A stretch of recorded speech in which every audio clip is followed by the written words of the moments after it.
My son, Simon Cooper, was born on the 28th of December 1982, and on the 29th of December 1982 we discovered that he had cystic fibrosis. He was a fighter till the very last day, which was the 10th of July 2016. The doctor came and he said to me, "Your daughter's got Tay-sachs and the lifespan is 2.5. Sorry.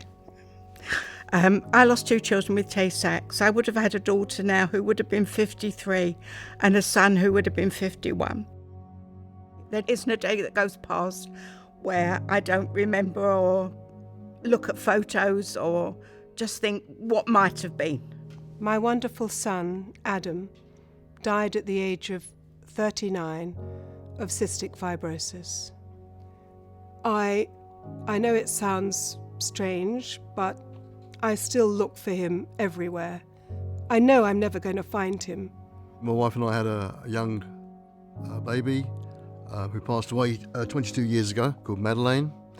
She had inherited a genetic disorder called Canavan's disease. She passed away just before her 10th birthday. A little over 14 years ago, I lost my only brother, Benjamin, to cystic fibrosis. He was 26 years old. A brother is irreplaceable. Benjamin is irreplaceable. And there'll always be that hole in my life, and I can't help shake a sense of loneliness. We found out we were pregnant with our firstborn daughter, Leah. After we had Leah, we came back from holiday and there was a screening at one of our local synagogues, which was put on by our friends in conjunction with Jnetics. A letter came through the door and you opened it and it said that you were a Tay-sachs carrier. In the Jewish community, there's a 1 in 5 chance of someone being a carrier of one of the most prevalent Jewish genetic disorders. And with those kind of statistics, everybody needs to get themselves genetically tested. That meant that I'd have to go and get screened. We waited for a week for the results to come back. The phone rang, you just picked it up, and I'm really sorry, it's also positive. So in my mind, it was kind of like, right, we have to get Leah tested. I always remember that journey in. And then we got into the hospital. We'd somehow lucked out, and it was like the best feeling in the world, knowing that she was going to be fine. We have 4 children, but our 10-year-old son, Chanochi, has a very rare Jewish genetic disease. Chanochi has a condition known as familial dysautonomia, and it affects all his autonomic and sensory nervous system. He can't swallow at all. He doesn't produce tears. His stature is limited. There are a multitude of issues affecting him. I won't say you live for the day, but you live for each small amount of time.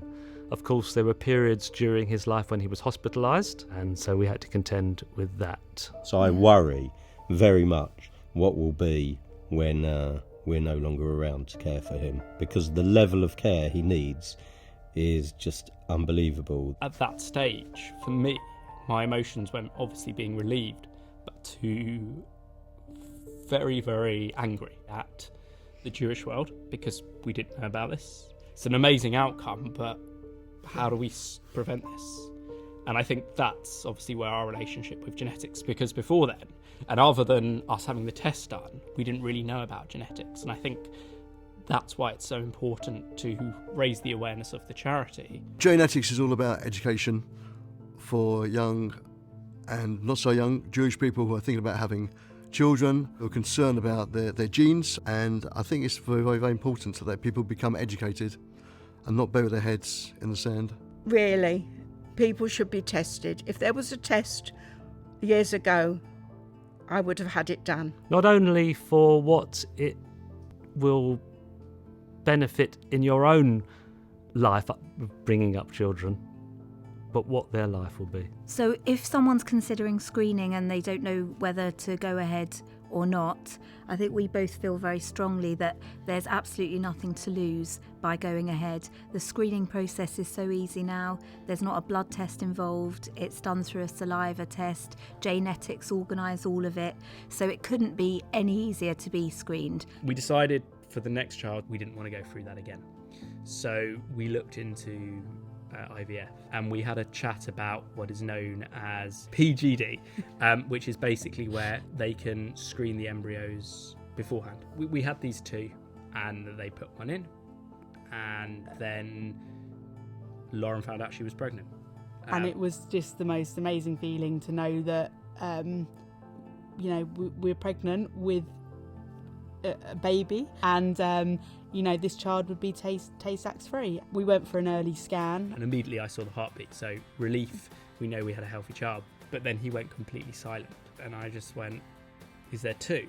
And then he turned and said yes. It's amazing, it's a miracle, really. I am so happy that Jnetics will now be able to test Jewish people for all the Jewish genetic disorders. And that really is, I think it's a breakthrough moment. It's just so important that Jnetics continues to raise awareness. There is potential for these diseases to be completely wiped out, and I think that is the mission of Jnetics, to ultimately make that the reality. We are the couple that says it wasn't going to happen to us, and it did. It's the story we can tell is thanks to Jnetics, but we'd be telling you a different story if it wasn't for them. There are so many things that are out of our control.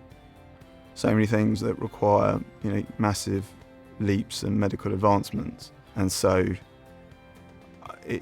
it's incumbent on us as a community to do something about that, because, no one should have to go through what we've gone through, and no one needs to.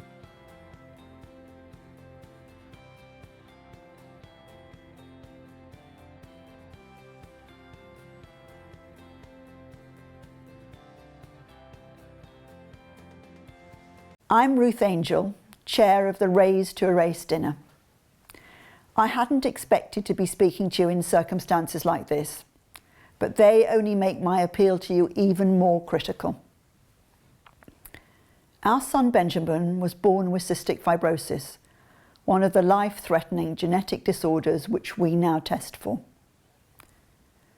When Benjamin was born in 1978, it wasn't possible to discover if you were a carrier for any of these disorders, and Benjamin's diagnosis came as a complete shock to us.